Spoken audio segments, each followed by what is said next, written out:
साल 1950 देश नया नया आजाद हुआ था। उत्तर भारत के एक छोटे से गांव में राम स्वरूप नाम का एक किसान रहता था। पढ़ा लिखा नहीं था, लेकिन देश से प्यार दिल भर कर करता था। उसके घर में पत्नी थी सुनीता।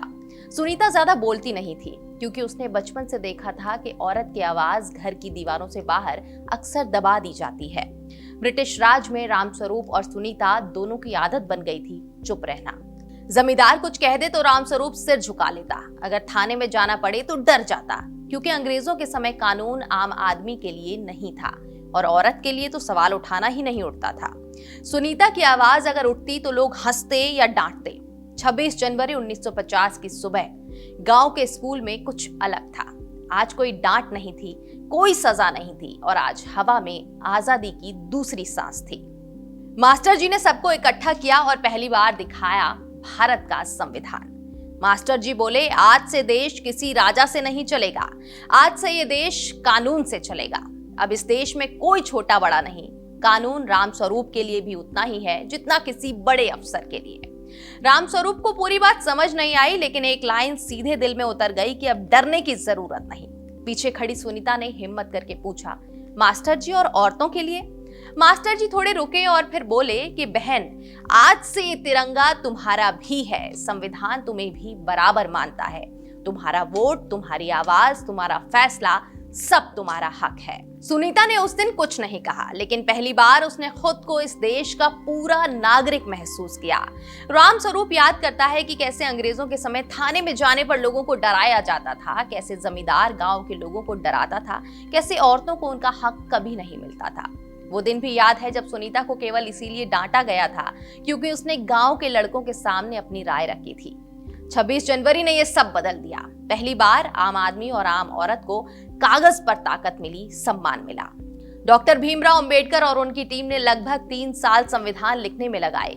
इतना बड़ा संविधान इसीलिए बना क्योंकि भारत सिर्फ शहरों से नहीं, गांवों से बनता है, और गांव सिर्फ पुरुषों से नहीं, माँओं और बहनों से भी बनता है।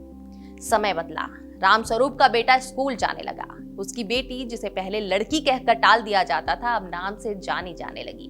सुनीता ने पहली बार पंचायत में खड़े होकर कहा कि ये गांव मेरा भी है और फैसला भी मेरा हक है।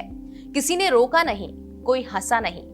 बीज बोया गया था और वो बीज 26 जनवरी ने बोया। आज भी देश के किसी कोने में कोई रामस्वरूप जरूर होता है। कोई ड्राइवर जो बिना डर कानून के सवाल करता है, कोई छात्र जो कहता है कि ये मेरा हक है, कोई सुनीता जो पूरे गर्व से कहती है कि मैं भारतीय हूं और मेरा फैसला मुझे खुद लेने का हक है। और आज 2026 में वो छोटे गांव अब डिजिटल इंडिया का हिस्सा हैं। रामस्वरूप का पोता स्कूल में नहीं सिर्फ पढ़ाई करता है, बल्कि टैबलेट पर गणतंत्र दिवस की डिजिटल झांकी देखता है। सुनीता की पोती अपने फोन से देशभक्ति के वीडियो बनाती है और सोशल मीडिया पर बच्चों के लिए साझा करती है। सीमा पर तैनात जवान अब लाइव फीड पर परेड देखता है। बूढ़ा रामस्वरूप रेडियो नहीं, मोबाइल ऐप पर राष्ट्रपति का भाषण सुनता है। देशभक्ति अब सिर्फ दिल में नहीं, टेक्नोलॉजी के माध्यम से पूरे भारत में फैल रही है।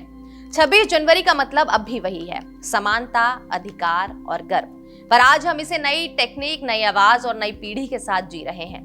तो जब 26 जनवरी आए और तिरंगा लहराए तो बस परेड मत देखिए, उस रामस्वरूप को याद कीजिए जो कभी डरता था और अब सवाल पूछ सकता है, और उस सुनीता को जो कभी चुप थी और आज इस देश की आवाज है। उस माँ को याद कीजिए जो बेटे के लिए प्रार्थना करती है, और उस जवान को याद कीजिए जो मोबाइल पर भी गर्व से तिरंगे को सलाम करता है। 26 जनवरी सिर्फ तारीख नहीं है, ये दिन है जब भारत ने हर नागरिक से कहा कि तुम इस देश के मालिक हो। ये कहानी किसी एक की नहीं, हम सबकी है। जय हिंद।